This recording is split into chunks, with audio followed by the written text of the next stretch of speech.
नवमांश कुंडली में एक अच्छी स्थिति बन रही है, वो आपको बताता हूं, रुक के जाइए। यहां का अधिपति बनता है चंद्रमा। गौर करिएगा, ये सबसे महत्वपूर्ण बात है जो सबसे अंतिम में बता रहा हूं।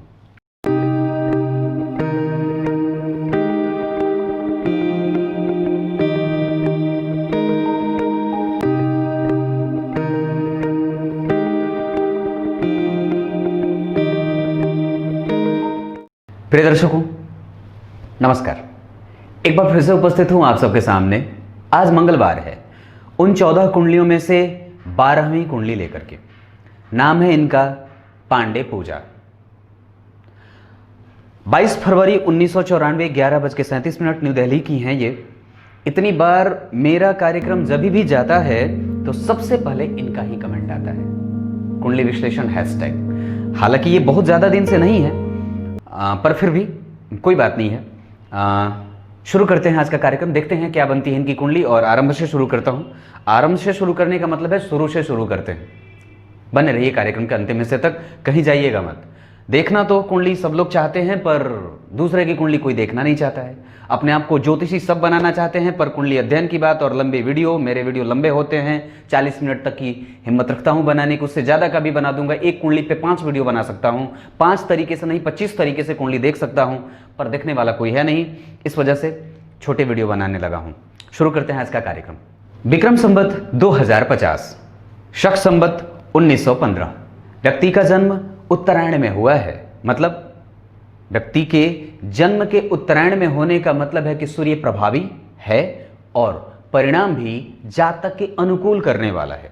क्लियर है? आत्मविश्वास रही बात, शरीर की समस्याएं, रोग व्याधि आदि चीजें आपको प्रतिकूल नहीं होने देंगी, या प्रतिकूलता उसके कारण नहीं आने वाली है। क्लियर है? वसंत ऋतु में जन्मी है, मतलब ये अच्छी बात है और व्यक्ति को प्रेमी किस्म का बनाता है, भौतिकता से जोड़ करके रखता है, सांसारिक चीजों से जोड़ करके रखता है, और व्यक्ति सांसारिक सुविधाओं को इकट्ठा करना चाहता है और उग्र भी है थोड़ा सा, इंतजार भी बड़ा मुश्किल से हो पाता है। शुक्ल पक्ष का जन्म है तो व्यक्ति का दिमाग सुंदर है और सुंदर ही विचार दिमाग में आते हैं। श्रेष्ठ विचारों का व्यक्ति पालन करने वाला है। मंगलवार की जन्मी है तो उग्र, व्यग्र और चिंता से ग्रसित, और व्यक्ति को कोई भी काम खास करके इंतजार करने वाला बड़ा मुश्किल होता है। शुक्ल पक्ष के एकादशी के चंद्रमा आपकी कुंडली में शुभग्रह हैं, ये याद रखिएगा। ऐसी स्थिति में व्यक्ति के जीवन में आए, व्यक्ति के जीवन की परिस्थितियां, व्यक्ति के माता का स्वास्थ्य, व्यक्ति का दिमाग, व्यक्ति का इमोशन, ये सारी चीजें सकारात्मक रहती हैं। घबराने वाली बातें बिल्कुल कमजोर होती हैं या कम होती हैं, तो ये ठीक ही बात है। पुनर्वसु में जन्म है, व्यक्ति का ज्ञान पक्ष अच्छा होगा। कोई आवश्यक नहीं है कि कॉलेज की पढ़ाई पूरी या बिना किसी रुकावट की हुई हो, पर ज्ञान ही होना और ज्ञान के लिए किसी कॉलेज में जाना, ये दोनों अलग चीजें होती हैं। एक व्यक्ति, आजकल डिग्रियां सबके पास हैं, पर कमजोर लगभग सभी लोग हैं। ये बात बहुत गंभीर है। तो पुनर्वसु नक्षत्र में जन्मे हैं, मतलब ठीक है, गुरु का आध्यात्मिक ज्ञान व्यक्ति को प्रभावित करेगा और बेहतर होगा। आयुष्मान योग में जन्मे हैं तो आयु भी बेहतर है और व्यक्ति आयुष्मती होता है। वृष्टिकरण शूद्र वर्ण और देवगण की हैं, मेहनत करने वाली हैं, आपके पास चीजें ठीक हैं। शूद्र वर्ण की हैं आप तो क्रोध भी है, गुस्सा नहीं आता है, पर जब गुस्सा आ जाता है तो फिर भूचाल और भूकंप आ जाता है, और जब मन के अनुकूल चीजें नहीं होती हैं तो बड़ी गड़बड़ हो जाती है। तो इसको थोड़ा सा संतुलित करने की बात है। ब्राह्मण वर्ण की, देवगण की हैं आप तो सुंदर होंगी और अच्छे विचार से युक्त हैं, किसी से झगड़ा लड़ाई मोलना नहीं चाहते हैं, काम में बहुत ज़्यादा मेहनत तो नहीं करते हैं, पर ठीक है। लग्न आपका वृषभ का है, इस वजह से आपको मेहनती बाय नेचर बनाएगा। अब एक ही बात, सीधे लग्न पे आते हैं। यहाँ पे लग्न के अधिपति, वृषभ लग्न के अधिपति बनते हैं शुक्र। वो जाके कहाँ बैठे हैं आपकी कुंडली में? वो जाकर के बैठे हैं दशम स्थान में। ये लक्ष्मी योग है। व्यक्ति आरंभ से ही कार्मिक है, प्रैक्टिकल सोच रख करके जीवन में चलने वाला है, क्योंकि राशि मिथुन की है। आप बुध और शुक्र दोनों से प्रभावित हैं, पर जरा गौर करिए इसमें स्थिति किसकी अच्छी है। तो बुध और शुक्र से अगर गौर करता हूं तो आपकी कुंडली के लिए बुध पंचम भाव के अधिपति बनेंगे। इस कुंडली में वो कारक होंगे, उनकी मूल त्रिकोण राशि पंचम भाव में बनती है। वृषभ लग्न की कुंडली में स्वयं शुक्र की एक राशि छठे भाव में बनती है, पर लग्नेश होकर के वो छठे भाव के भी अधिपति होने से उनको छठे भाव का दोष नहीं लगेगा, और ऐसी स्थितियों में वो अपनी दशाओं में प्रभाव भी अच्छा करेंगे और जातक के लिए उनकी स्थितियां महत्वपूर्ण रोल निभाने वाली होती हैं। आप वृषभ लग्न की हैं और मिथुन राशि की हैं, इस वजह से व्यक्ति भौतिकता से जोड़ करके अपने आप को देखता है, भौतिकवादी होता है, मैटेरियलिस्टिक वर्ल्ड में गोचर करने वाला है। मतलब व्यक्ति के पास शौक से चीजें पूरी होती हैं, शौकिया होता है, खेलकूद का सामान, खेलकूद के क्षेत्र में संगीत का लाभ लेने वाला, नृत्य कला का जानकार होता है, फिल्में देखना पसंद करता है, गाने सुनना उसे अच्छा लगता है, रात रात भर गाने सुन के जी सकता है। ये बातें बनती हैं। अब जरा गौर करिए, तो मैं एक अलग तरीके से आज कुंडली को अगर दिखाऊं तो समझिएगा, लग्न में ही रोहिणी नक्षत्र का चंद्रमा का नक्षत्र, मतलब व्यक्ति संतुलित है और दिमाग श्रेष्ठ है। व्यक्ति का भावना, व्यक्ति की भावनाएं उसके अनुकूल ही चलती हैं। एक बात और बताता हूं, केतु लग्न में बैठा है और सूर्य के नक्षत्र में बैठा है। कृत्तिका नक्षत्र सूर्य का नक्षत्र होता है, तो सूर्य और चंद्रमा यानी कि व्यक्ति की दोनों जो आंखें हैं वो सुंदर हैं। तात्पर्य कहने का कि सूर्य का भी केतु है और चंद्रमा का लग्न, मतलब सूर्य और चंद्रमा दोनों नेत्र होते हैं, रोशनी ठीक और व्यक्तित्व भी ठीक है। क्योंकि जहां पे सूर्य आपके दिमाग को संतुलन करने का काम करेंगे, संतुलन में रखने का काम करेंगे, वहीं चंद्रमा आपको सही निर्णय लेने में मदद करेगा। ये क्लियर है। अनुराधा का राहु प्रैक्टिकल बनाएगा, बब्बर शेर बनाता है, इंतजार करना मुश्किल होता है और व्यक्ति को कंफ्यूजन में रख देता है। छोटी छोटी बातों से व्यक्ति कई बार परेशान हो जाएगा, ये बात भी बनेगी। राहु का प्रभाव एकादशवें भाव पे है। ऐसी स्थितियों में व्यक्ति लाभ कमाना चाहता है और कई जगहों से अपनी जेबें भरना चाहता है। क्लियर है। अब एक बार यहीं पे आपको रोक करके ग्रह स्थिति बता देता हूं। अति शत्रु के बैठे हैं सूर्य यहां पे, ये ठीक नहीं है, कमजोर होंगे, पर वो इस कुंडली के लिए बनते हैं सुख के अधिपति, पर सुख को देख रहे हैं, ये अच्छी बात है। डिग्री में देख लूं तो 9 अंश 36 कला सतभिखा नक्षत्र के हैं, ये थोड़ा कमजोर होगा। पर जरा गौर करिए तो राहु शनि के नक्षत्र में और केतु सूर्य के नक्षत्र में है।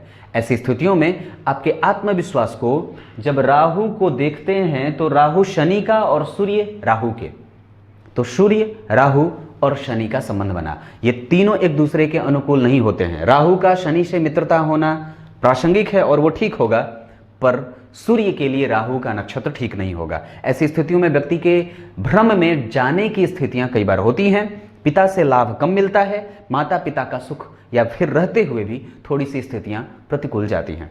चंद्रमा आपकी कुंडली में बैठे हैं वृषभ मिथुन के होकर के, और उसका अधिपति बुध आपकी कुंडली में दशम में आ रहा है, यानी कि द्वितीय भाव का अधिपति दशम में। धन कमाना, मेहनत करना, तब जाकर के सुख मिलना। चंद्रमा अकेले है, पुनर्वसु नक्षत्र का है, जिसका अधिपति गुरु आपकी कुंडली में बैठे हैं खुद के नक्षत्र में, यानी कि आपकी कुंडली में चंद्रमा हर जगह से ठीक है और अनुकूल होगा। इसकी दशाएं और इसका प्रभाव आपके जीवन पे संतुलन पैदा करने के लिए काफी है। मंगल की बात करता हूं तो आपकी कुंडली में मंगल देखिए कहां बैठे हैं, दशम भाव में, नवम भाव में उच्च के होकर के। नक्षत्र खुद का है। जो गौर करिए तो आपकी कुंडली में गुरु खुद के नक्षत्र में और मंगल खुद के नक्षत्र में उच्च का, पर यह सूर्य से अस्त होगा। डिग्री बता देता हूं। सूर्य हैं 9 अंश 36 कला के और मंगल है 25 अंश 50 कला का।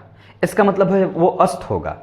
पर जरा गौर करिए तो उच्च का है और डिग्री 25 अंश की है, वो बाल अवस्था का है।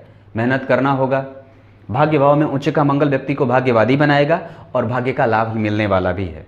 ऐसी स्थितियां कि जहां सूर्य दशम स्थान में बैठे हो तो पिता का लाभ भी मिलेगा, पर थोड़ा संतुलन में रहेगा, वो कम मिलेगा। और पिता भाव का अधिपति शनि भी वहीं बैठा है, पर सूर्य और शनि एक साथ बैठे हैं, इस वजह से थोड़ा कम है। अब जरा गौर करिए कि कुंडली कैसे कमजोरी की तरफ बढ़ रही है। कैसे कुंडली को मैं कमजोर कहूंगा। मंगल अस्त और आपकी कुंडली में बुध भी अस्त होगा, क्योंकि बुध की डिग्री 5 अंश की है और सूर्य पहले ही 9 अंश के हैं। यहां बुध भी अस्त, यानी कि 2 ग्रह यहां अस्त हो गए। अब जरा गौर करिए तो शनि को देखता हूं तो शनि है 9 अंश के, ये भी अस्त हो गए, और उसके बाद शुक्र 18 अंश के, वो भी अस्त।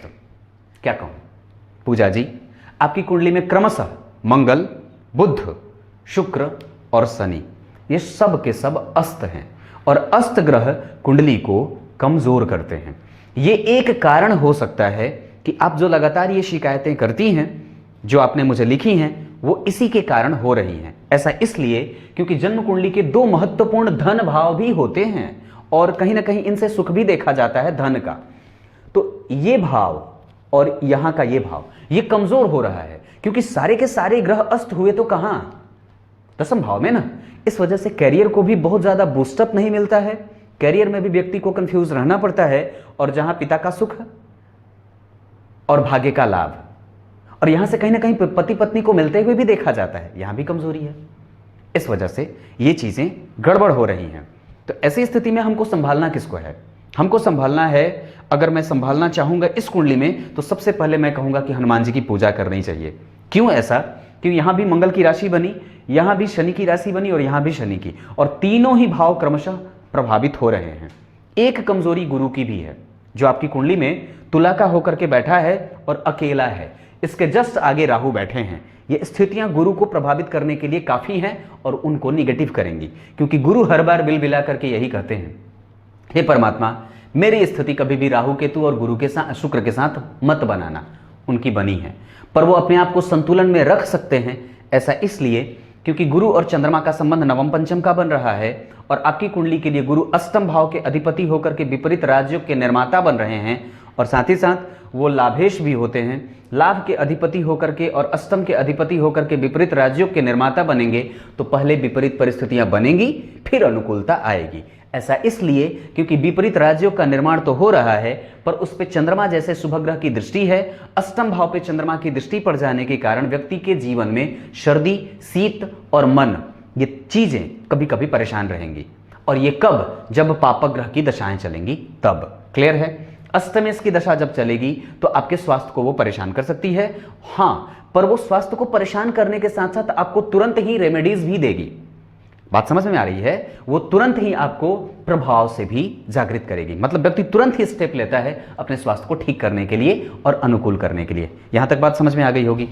मैं बात बुध की कर रहा था, ग्रहों की डिग्रियां भी साथ में देख रहा हूं। गुरु की बात करूंगा तो गुरु आपकी कुंडली के लिए 20 अंश के हैं और विशाखा नक्षत्र, ये ठीक है। उनको ऐसी स्थितियों में कि अब जरा गौर करिए, तो गुरु आपकी कुंडली में, वृषभ लग्न की कुंडली में बहुत अच्छे भाव के अधिपति नहीं होते हैं, क्योंकि उनको एक मिला होता है त्रिक भाव और दूसरा मिला होता है पापी भाव। ये एकादशवां भाव जो है वो पापी भाव होता है। तो इस भाव में अगर किसी शुभ ग्रह की राशि बने या कोई शुभ ग्रह बैठा हो तो वो थोड़ा सा पाप से पीड़ित कर देता है जहां भी वो बैठता है। बात समझ में आ रही होगी।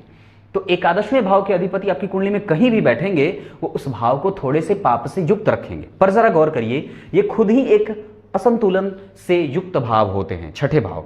जहां पे अगर कोई ऐसा भाव का अधिपति बैठा हो जो क्रमशः छठे, आठवें, 12वें या फिर तृतीय भाव का अधिपति हो, मैं बोल रहा था छठा भाव और इशारा कर रहा था 12वें पे, तो इस पे थोड़ा ध्यान दीजिएगा। 12वां, 8वां और छठा, तीसरा, एकादशवां और 10वां, ये क्रमशः जो भाव होते हैं वो उतने ज्यादा श्रेष्ठ नहीं होते हैं सकारात्मक और शुभता की दृष्टिकोण से जितने की केंद्र में 10वां स्थान सर्वाधिक मजबूत भाव होता है, पर सर्वाधिक केंद्र के 10वां भाव से शुभता का भाव कम होता है। बात समझ में आ रही होगी। अशुभ और शुभ लक्षणों को देखा जाता है, तो 10वां भाव सर्वाधिक मजबूत भाव होता है फल देने में, पर उसकी शुभता के मामले में ये थोड़ी सी इसकी कमजोरी हो जाती है। सर्वाधिक शुभ भाव लग्न, पंचम और नवम, जिसमें से नवां सबसे ज्यादा। ये बात समझ में आ रही होगी। अब आगे बढ़ता हूं तो यहां पे गुरु जो है वो अति शत्रु के बैठे हैं। मतलब क्या कि परिस्थितियां जो बिगड़ेंगी वो बिगड़ेंगी। ऐसा क्यों? क्योंकि गुरु साक्षात पिता होता है, तो हो सकता है पिता के कारण लाभ ना मिलता हो सकता है लाभ बनते बनते बिगड़ जाता हो सकता है कि आप जिस चीज के लिए परेशान होती हो, लोग और सामने वाले लोग बाग जो आपके नजदीक के लोग हैं वो उसको समझ ना पाते हों, आपकी स्थिति कोई नहीं समझ पाता हो, और इस वजह से आप कई बार परेशान अपने आप को महसूस करती होंगी। ये बात बिल्कुल क्लियर है। 2-4 बातें आपके बारे में बताना चाहूंगा मैं। आप वृषभ की और मिथुन की हैं, ध्यान से समझिएगा। इधर से उधर जा रहा हूं और आपको भटका नहीं रहा, बिल्कुल क्लियर बोल रहा हूं पूजा जी। आप मिथुन की हैं तो भोग और विलास, क्योंकि वृषभ है तो उस पर थोड़ा सा आकर्षण कम रखिएगा और किसी पे भरोसा मत करिएगा। ये पक्की बात है। आप दिल्ली में हैं और दिल्ली वैसे भी सेफ नहीं है। यहां 5 नंबर की राशि है और यहां पे सूर्य की स्थिति है। सूर्य, शनि, शुक्र और बुध वैसे भी बैठे हैं, तो गौर करिएगा। यहां पे 4 ग्रहों की जब दृष्टियां पड़ेंगी तो इस भाव को वो कहीं ना कहीं छत बिछत करने का भी काम करेगा, क्योंकि देख कौन कौन रहा है। इस भाव का अधिपति देख रहा है, पर जरा गौर करिए वो बैठा कैसा है, वो खराब बैठा है। राशि का अधिपति सूर्य राशि को देखेगा तो एक बल देगा जो आपके आत्मविश्वास को और माता के दोनों के लाभ को देगा, पर कम, क्योंकि सूर्य और शनि, यहां पे सूर्य ने सभी को अस्त किया हुआ है, शनि को, शुक्र को, बुध को, मंगल को, सबको अस्त किया हुआ है। ये स्थितियां थोड़ी प्रतिकूल जा रही हैं और इसी कारण से आपका ये भाव और इस भाव के प्रभाव के कमजोर होने के कारण ये भाव भी कमजोर हो रहा है। इसी वजह से दांपत्य का सुख मिलने में विलंब होता है और परेशानियां आती हैं। क्लियर है? लग्न में केतु विलंब का कारण, लग्न में केतु स्वास्थ्य के कमजोर होने का कारण, लग्न में केतु है तो व्यक्ति को कंफ्यूज करेगा और छोटी छोटी परेशानियों में लगातार उलझा करके रखता है। आपका काम जैसे ही होगा ना वैसे ही बिगड़ना शुरू। हाँ, ये भी बात है, हाँ ये बिल्कुल है।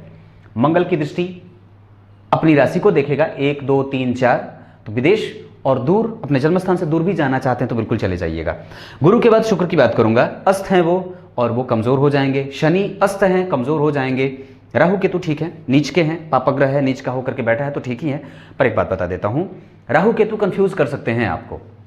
आपका प्रधान सवाल जो है उसी पे डायरेक्ट आ जाता हूं। धन की चर्चा भी एक बार करना जरूरी होगा, पर वो आपके सवाल के बाद। विवाह, ये भाव जो है वो दाम्पत्य के सुख का भी होता है। पंचम भाव का अधिपति बुध अस्त है और वक्री हो जाने के कारण अशुद्ध भी हो रहा है, पर व्यक्ति को बुद्धिमान जरूर बनाएगा। ऐसा इसलिए क्योंकि पंचम भाव का अधिपति चाहे कहीं भी बैठा हो, परंतु वो योग कारक हो रहा है, आपकी कुंडली में वो कारक होता है और जन्म कुंडली के 10वें स्थान में उसको बल भी एक अतिरिक्त मिलता है। इस वजह से बुध का लाभ आपको मिलेगा। व्यक्ति का कैरियर कहीं ना कहीं ज्ञान से युक्त है। अगर ज्ञान आपने अर्जित करी है तो उसका लाभ ले लीजिए, काम पकड़ना शुरू करिए और काम करना शुरू करिए। कहीं से भी हो सके तो आप गुरु आपकी कुंडली में तुला के होकर के बैठे हैं, यहाँ पे मंगल मकर राशि का उच्च का होकर के बैठा है, काम पकड़िए और कोई भी काम अगर हो सके तो बेहतरीन शिक्षा के क्षेत्र में, बैंकिंग से संबंधित काम आप बिल्कुल कर सकते हैं। ये स्थितियां आपकी कुंडली में बनती हैं। सरकारी नौकरी का भी प्रयास आपकी कुंडली में बनता था, पर तीनों के तीनों ग्रह, चारों के चारों ग्रह अस्त होने के कारण कुंडली को कमजोरी की दिशा में धकेल रहे हैं। क्लियर है? बुध ठीक है, पर अस्त हो जाने के कारण उसका बल बढ़ जाता है। इस वजह से व्यक्ति को काम मिल जाता है और आप काम ढूंढेंगे तुरंत ही स्थितियां मिल जाती हैं। पंचम भाव है जिसका अधिपति मूलतया अस्त है और जरा गौर करिए तो वो राहु से केंद्र में आने के कारण, पंचम भाव के स्थितियों को कमजोर करने के कारण वो दांपत्य के सूत्र को कमजोर करता है। और ऐसी स्थिति में कि आपकी कुंडली में मंगल उच्च का होकर के बैठा है और साथ ही साथ उस शनि की तीसरी दृष्टि विदेश भाव पे जो कि नीच की है और मंगल भी देख रहे हैं, शनि और मंगल दोनों देख रहे हैं और वो होता है सैया का सुख। इस वजह से वहां पे पापक ग्रहों का प्रभाव ज्यादा होने के कारण आपको जन्म स्थान से दूर जाकर के विवाह की स्थितियां बना रहे हैं और साथ ही साथ यहाँ पे सूर्य और शनि दोनों का प्रभाव है। ऐसी स्थिति में आप अगर हो सके तो थोड़ा दूर निकलिए अपने जन्म स्थान से। हालांकि सभी लोग तो दिल्ली जाते हैं, आप दिल्ली से कहाँ जाएंगे, तो अपने आसपास के एरिया में ही 100 किलोमीटर के दूर पे जाकर के अगर कोई संबंध बने तो देख सकते हैं। विवाह में विलंब इसलिए हो रहा है क्योंकि यहाँ पे राहु बैठा है, एक प्रभाव ये है। उसके बाद पंचम का अधिपति अस्त है, पंचम का अधिपति शनि के साथ बैठा है, राहु से केंद्र में आ रहा है, ये स्थितियां बनती हैं। विवाह के कमजोर होने का दूसरा कारण कि बुध द्वितीय भाव जहां से संबंध लाने का होता है वही अस्त हो रहा है, ऐसी स्थितियां बनती हैं। उसके बाद गुरु आपकी कुंडली में अति शत्रु के बैठे थे, इस वजह से वो वर ढूंढ नहीं पा रहे हैं, उनके पास उतनी क्षमता नहीं है या उतने वो एक्टिव नहीं हैं कि वो आपके लिए मजबूती से और ना मेहनत करने के बावजूद भी आपका वर सामने आकर के उपस्थित हो जाए। वर आने में देर करेगा, विलंब करेगा। ऐसा इसलिए क्योंकि वृषभ लग्न की कुंडली में छठे भाव के अधिपति शुक्र स्वयं होते हैं और वो दशम में बैठे हैं। काम बनाने वाला भाव दशवां होता है, वो इतना आकर्षण उसमें होता है कि व्यक्ति के काम को मजबूती से बना सके और उसके निर्णय उसके अनुकूलता में रख सके, जो कि वहां पे 3 ग्रह अस्त होने के कारण वो भाव कमजोर हो रहा है। ये बात समझ में आ गई होगी। मंगल उच्च का है, भाग्य हैं आपके पास और आपके साथी हैं। अब एक बार आपकी कुंडली में दशा देख लेता हूं। आपकी कुंडली में शश महापुरुष योग बना है, मंगल के कारण रोचक योग बना है, गुरु और चंद्रमा के कारण बनने वाला गज केसरी योग, सूर्य के और केंद्र में आ जाने के कारण, सूर्य के केंद्र में आ जाने के कारण और साथ ही साथ आपकी कुंडली में गुरु के अति शत्रु के होने के कारण ये योग जो गज केसरी है थोड़ा कमजोर हो रहा है। चंद्रमा के कारण उस गज केसरी योग का लाभ आपको मिलता रहेगा और चंद्रमा के कारण उसका प्रभाव आपके धन के मामले में कभी भी किसी भी तरीके से कमजोरी नहीं है। न तो धन के मामले में कमजोरी है, न ही लाभ के मामले में। मतलब क्योंकि गुरु की दृष्टि अपने भाव पे मतलब नहीं जा रही है, पर यहां के अधिपति होकर के वो छठे भाव में बैठे हैं, और यहां का अधिपति अगर देखता हूं वो चंद्रमा जैसे शुभ ग्रह पे दृष्टि डालने के कारण व्यक्ति के जीवन में जो लाभ की स्थिति होगी वो रेगुलर होगी। आप काम शुरू करिए, अपना कोई भी एक अपना खुद का काम हो या खुद कोई नौकरी करना चाहते हो, प्राइवेट सेक्टर में जाने का योग यहां से ज्यादा दिख रहा है तो आप पकड़ लीजिए और जल्दी ही शुरू करिए। उसके बाद एक बात बता दूं, विवाह में विलंब के लिए पहला कारण मैंने बताया, दूसरा भी बताया गुरु राहु, तीसरी स्थिति चंद्रमा यहाँ पे हैं जिसका अधिपति बुध अस्त हो रहा है। ये सारी चीजें कमजोर हो रही हैं विवाह के बनने के कारण। अब उसके बाद नवमांश में आइए, यहाँ देखिए राहु और मंगल बैठे हैं और यहाँ का अधिपति सूर्य कहाँ जाकर के बैठा है, शनि के साथ। तो पंचमेश अगर शनि के साथ जाएंगे तो विलंब करेंगे ना, और खास करके क्यों, क्योंकि वो एकादशवां भाव पापी भाव के अधिपति होते हैं और वो सूर्य के साथ बैठे हैं, शनि के साथ सूर्य का संबंध बन रहा है, इस वजह से भी संबंधों में मिलने में दिक्कत होती है। सप्तम भाव के अधिपति शुक्र वो 12वें जा रहे हैं, उच्च के हो रहे हैं नवमांश में, पर यहां पे देखिए तो वो उच्चाभिलाषी थे, इस वजह से शुक्र उच्च का है, लाभ देगा और बेहतरीन है, पर हो सकता है थोड़ा विलंब हो, क्योंकि सप्तम भाव के अधिपति मूलतः उच्च के हैं, शुक्र है वो खुश होता है वहां पे, पर फिर भी अपना प्रभाव वो थोड़ा कमजोर करेगा, क्योंकि वो 12वां भाव है, उसकी शक्ति को सोखने की क्षमता 12वें भाव में है, ये क्लियर है। पर भौतिकवादी है व्यक्ति और सांसारिक सुखों का भोक्ता भी है, खूब अच्छे तरीके से जीना चाहता है, इकट्ठा करना चाहता है और जीवन का लाभ प्राप्त करना चाहता है, दिखाना चाहता है मेरे पास ये भी है, मैं ये भी रखती हूँ, मेरे पास महंगे फ़ोन है, मेरे पास महंगा चीज़ है, पता नहीं क्या क्या, ये सारी चीज़ें वो दिखाना चाहता है, शो ऑफ करने की क्षमता है, क्योंकि आप मिथुन लग्न के हैं, मिथुन राशि के हैं। मिथुन राशि वालों में अपने चीज़ों को लोगों को दिखाने की ललक होती है, वो समाज के हिसाब से बदलना जानते हैं, तुरंत बदल जाते हैं, ट्रांसफॉर्मेशन जो होता है वो बदलने का बड़ा तीव्र होता है, निर्णयों पे अटकते नहीं हैं, तुरंत ले लेते हैं, इस वजह से बाद में उनको पश्चाताप का बोध भी होता है। अपने प्रभाव को जितना ज्यादा हो सके श्रेष्ठ बनाइए, मनुष्य श्रेष्ठ बनना जरूरी है, और श्रेष्ठ मनुष्य बनने के बाद इंसान तो बन गए तो भगवान भी बन जाना अंतिम में जरूरी है।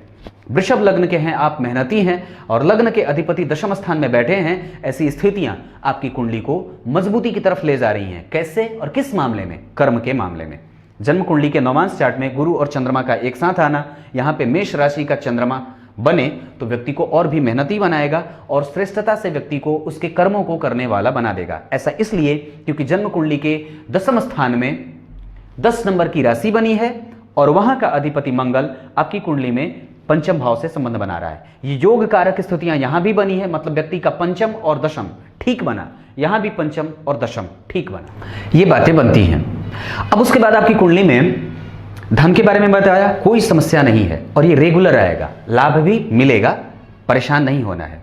हाँ, अब बात आपकी कुंडली में मैं नौवांश कुंडली में विवाह के पहले विवाह करा देता हूं। फिर विवाह कब होगा, शनि की दशा में सूर्य का अंतर अभी चल रहा है 2019 के 12वें महीने से, यानी कि पिछले एक साल से।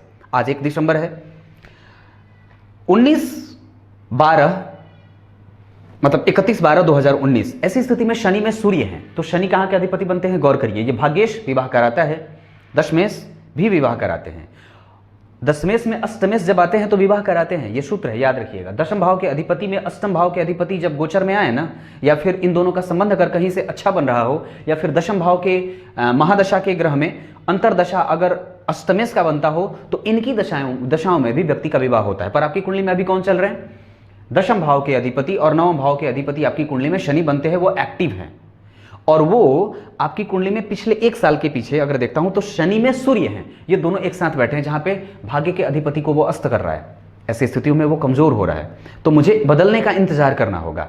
तो 2020 का 12वां महीना अब आया है 12 तारीख, और चंद्रमा कहां के अधिपति होते हैं, तृतीय भाव के अधिपति।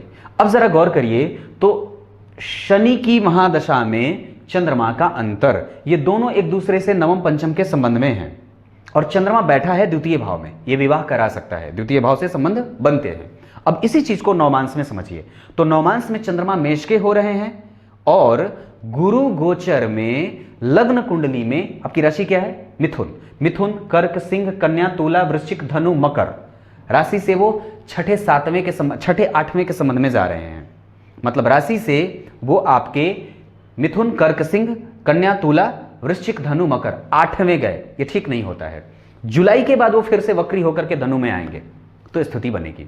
और एक बात बता दूं, अभी विलंब भी हो सकता है 1 साल का कम से कम। वैसे तो आपके पास अभी उम्र भी है, 94 के हैं आप, अवस्था है, अभी विलंब नहीं हुआ है। आपकी कुंडली में विवाह के विलंब होने के बहुत ज़्यादा खतरे नहीं हैं, है ना, क्योंकि मंगल राहु है यहाँ पे, भी थोड़ा सा परेशान कर रहे हैं, और यहाँ पे अस्त हो रहे हैं बुध, ये एक वजह हो सकती है। पर बहुत ज़्यादा विवाह को लेकर के चिंतित होने वाली स्थितियाँ नहीं हैं। ये कमजोरी इस वजह से है क्योंकि अस्त ग्रहों की संख्या केंद्र में ज़्यादा हो रही है। दूसरी बात बता दूं, यहाँ पे बात करी सुख की बात करूं तो यहाँ पे जन्मस्थान से दूर जा करके विवाह करने का प्रयास करिए। अगर लड़का देखता हूं तो आप मिथुन लग्न का अगर कोई जातक मिल जाए तो विवाह कर लीजिए, और उसके बाद कुंभ लग्न का अगर कोई जातक मिल जाए तो विवाह कर लीजिए। उसके बाद आपकी कुंडली में विवाह की दिशा पूर्व दिशा बन रही है या फिर उत्तर दिशा भी बनती है, तो ये स्थितियां आपकी कुंडली में विवाह के लिए बन रही हैं। अब कौन सा सवाल होगा मेरे दिमाग में जो आपके लिए अनुकूल होगा और आपको जानना आवश्यक है? सबसे पहले 2-4 बातें बता देता हूं ध्यान से। किसी पे भरोसा नहीं, और अपने बारे में किसी से कोई ज्यादा बहस और बयानेबाजी करने से बचे, ये पहली बात है। सूर्य आपकी कुंडली में बैठा है अति शत्रु का होकर के। आत्मविश्वास पे नियंत्रण, अपने प्रभावों को कभी भी किसी अनजान के सामने गलती से भी दिखाने का गलती न करें, और यह आपको खतरे में डाल सकता है। सूर्य आपकी कुंडली में अति शत्रु का होकर के बैठा है, और ऐसी स्थिति में कि वो शतभिखा का है तो कंफ्यूज कर सकता है। सामने वाले को समझ लें, जांच लें, परख लें, तभी उस पर किसी भी तरीके की प्रतिक्रिया दें। दूसरी बात बता दूं, आपकी कुंडली में चंद्रमा द्वितीय भाव में बैठा है, गुरु उस पर दृष्टि डाल रहे हैं, पर अति शत्रु के हैं, इस वजह से धन को सही जगहों पे खर्च करने की स्थितियां बनती हैं। बहुत ज्यादा घबरा करके धन न खर्च करें। मित्रों के साथ जाएं तो उन्हें जरा संतुलन में ही उनके साथ व्यवहार करें। एक बात और बता दूं, आप वृषभ लग्न की हैं तो बेहतरीन हैं, और शुक्र से प्रभावित होने के कारण जो शुक्र आपकी कुंडली में लग्न के अधिपति होकर के 10वें स्थान में बैठ करके अस्त हैं, इस वजह से व्यक्तित्व को निखारने में मेहनत करनी पड़ सकती है, चीजें आपके प्रतिकूल जा सकती हैं, और घबराहट भी संभव है। ऐसी स्थितियों में अपनी कुंडली में जितना ज्यादा हो सके हनुमान जी की आराधना और देवता सूर्य आपके लिए बेहतरीन हो सकते हैं। आपकी कुंडली में इष्ट देवों की अगर बात करता हूं तो इष्ट देव में सर्वाधिक अंशों के साथ आपकी कुंडली में उपस्थित है मंगल, और वो बनता है आपकी कुंडली में शिव जी। आप अगर ज्यादातर शिव जी के मंदिर का दर्शन या शिव जी के शिखर का दर्शन करें या प्रत्येक सोमवार का व्रत कर लें तो ज्यादा अच्छी बात होगी। व्रत अगर करने से मुश्किलें होती होंगी तो प्रत्येक सोमवार को शिव जी के मंदिर में जाकर के सिर्फ 1 लोटा जल, बाकी उसमें नमक मिर्च मसाला लगाने की कोई आवश्यकता नहीं है। प्रायः लोगों से जब मेरी बात होती है तो लोग कहते हैं, पंडित जी मुझे बताया गया है कि मसाला डाल लो, उसमें अशोक मसाला डाल लो, उसमें पता नहीं सरसों डाल लो, उसमें तिल डाल लो, उसमें हल्दी डाल लो, उसमें पता नहीं क्या क्या मिलवा देते हैं लोग। अब सूर्य को जल ही देना है तो कोई बोलेगा, अभी कल ही किसी से बात हो रही थी, सामान्य सी बात है बता देता हूँ, तो उन्होंने कहा मुझसे कि मुझे बताया गया कि उसमें चंदन डालो, रोली डालो, हल्दी डालो, गुड़ डालो, अक्षत डालो। अब इतना सारा क्यों डालना है? तो उससे बढ़िया सब्जी ही चढ़ा दो भगवान को। ये क्या बात हुई? इतना नहीं है। शुद्धता से युक्त होकर के 1 लोटा जल बेहतर है, उससे ज्यादा किसी चीज की आवश्यकता नहीं है, ना तो मिर्च डालने की और ना मसाला डालने की। आप कितना भी चीज मिला लो, आत्मा ना मिले तो ठीक नहीं है। तो जरा देख लेना, आप मिर्च मसाला मिला रहे हो या फिर आत्मा आपके साथ भी खड़ी है। बहुत गंभीरता वाली बात है। और एक बात, शिव जी को 1 लोटा जल बस, और कुछ नहीं, सोमवार के सोमवार। और अगर प्रत्येक दिन हो जाए तो ये और सोने पे सुहागा वाली बात हो जाती है। अभी शनि की दशा चल रही है, भाग्येश की दशा, जीवन में विवाह, धर्म, कर्म अच्छा, श्रेष्ठ लाभ, जीवन का उन्नति का मार्ग खोलना, जीवन के उन्नति के मार्ग को खोलने वाली ये बनती हैं। तो इन सब चीजों पे फोकस करिए। आपका काम आपके कर्म को लेकर के चलने वाला होना चाहिए, आपका कर्म आपके श्रेष्ठता को लेकर के चलने वाला होना चाहिए, क्योंकि सूर्य यहां बैठा है और शनि शश महापुरुष योग बना रहे हैं, पर वो अस्त हैं, इस वजह से कमजोर हैं। मंगल अस्त है, इस वजह से रोचक योग कम है। गुरु अति शत्रु के बैठे हैं, इस वजह से गज केसरी का योग कम है। पर चंद्रमा सपोर्ट करेगा, इस वजह से उसका लाभ मिलता रहेगा। पर एक बात बताऊं, एक बात बताता हूं, आप हैं बड़े बेहतरीन। ऐसा इसलिए क्योंकि लग्न पे राहु का प्रभाव है। आप ऐसी दुनिया की कौन सी चीज है जो नहीं कर सकते हैं पूजा जी? बेहतरीन का मतलब होता है राहु। हाँ, कंफ्यूज में मत रहिए, कंफ्यूजन में मत रहिएगा, बस कंफ्यूज मत करिएगा खुद को, भ्रमित मत रहिएगा और न किसी को करिएगा। एक्सप्लोर करिए अपने आप को, क्लियर करिए और जितना ज्यादा हो सके प्रत्येक दिन श्रेष्ठता को सिद्ध करिए। ये आपकी कुंडली के लिए आवश्यक थी। अब क्या बताऊं, सारी चीजें तो बता दी हैं। विशेषतः नशों का ख्याल रखिएगा। रक्त से संबंधित समस्याएं भी हो सकती है, क्योंकि उच्च का है पर अस्त है तो रोग भी दे सकता है, ये बात बनती है। D10 चार्ट एक बार देख लेता हूं। D10 चार्ट यानी कि दशमांश, जहां से आपके कैरियर और कर्म को देखा जाता है। लग्न का अधिपति बनता है मंगल। अगर मैं इसको दशमांश बांधता हूं तो लग्न के अधिपति बनते हैं मंगल और वो द्वितीय भाव में बैठे हैं, ये अच्छी बात है। शुक्र और शनि और सूर्य के साथ द्वितीय भाव में है, संतुलन में बोलती हैं आप और वो ठीक भी है, पर वाणी अच्छी है क्योंकि यहाँ का अधिपति बुध शनि सूर्य और शुक्र के साथ बैठा है तो अच्छा होगा, पर अपने मित्र की राशि में बैठा है तो वाणी अच्छी है और प्रभाव भी है। तो अब वहाँ पे दशम भाव के बारे में अगर चर्चा करता हूँ तो वहाँ का अधिपति भी मंगल है।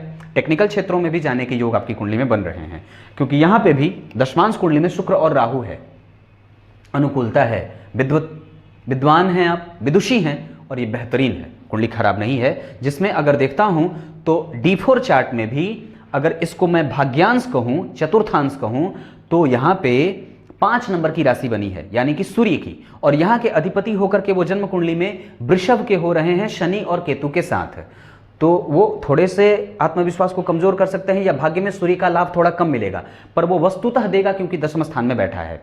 साथ ही साथ वहां पे गुरु D4 चार्ट में भाग्य भाव में मंगल की राशि में बैठे हैं, जिस पे मंगल की दृष्टि है, तो ये अच्छी बात है।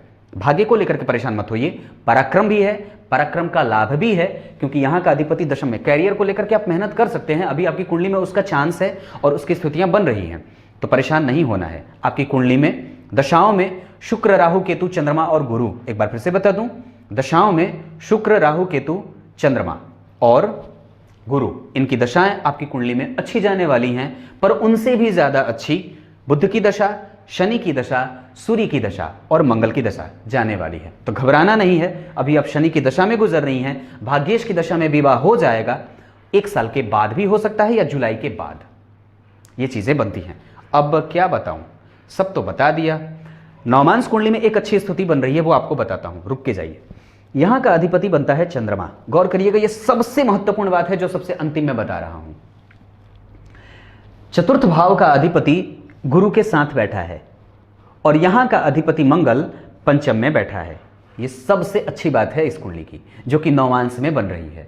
और एक बात बताऊं, तो एक बात और बताता हूं, तो अगर द्वितीय भाव में चंद्रमा हो जाए और गुरु उसको देख ले तो ठीक ही होगा और घबराना नहीं चाहिए, क्योंकि वहां से वो पांचवीं दृष्टि से दशम स्थान को देख रहा है, विदेश भाव को देख रहा है और चंद्रमा को देख रहा है। थोड़ा सा असंतुलन अगर नहीं होता, वो अतिशत्रु का नहीं बैठा होता तो मजा आ जाता, पर वो थोड़ा सा कमजोर हो रहा है। ये आपकी कुंडली की स्थितियां थी।